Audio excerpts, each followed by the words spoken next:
Tampar Chris Rock, Will Smith bakal terkena sanksi, Piala Oscar bakal dianulir, reaksi sang komedian. Buntut panjang tamparan Will Smith ke Chris Rock di acara Oscar 2022 di Dolby Theater Los Angeles pada Minggu 27 Maret 2022. Terkait dengan insiden tersebut, akhirnya Chris Rock buka suara. Selain itu, ada pula pernyataan terbaru dari The Academy tentang kelanjutan sanksi untuk Will Smith. Sebuah konsekuensi harus diterima Will Smith lantaran aksinya menampar Chris Rock di panggung Oscar 2022. Pihak The Academy telah menggelar pertemuan darurat untuk membahas tindakan selanjutnya yang diambil terhadap Will Smith.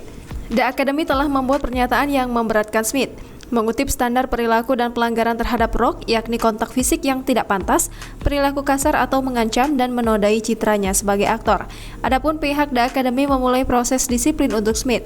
Rapat dewan berikutnya akan dijadwalkan pada 18 April mendatang ketika pihak The Academy dapat mengambil tindakan disipliner terhadap Smith. Jangan lupa subscribe, share, komen, dan like ya.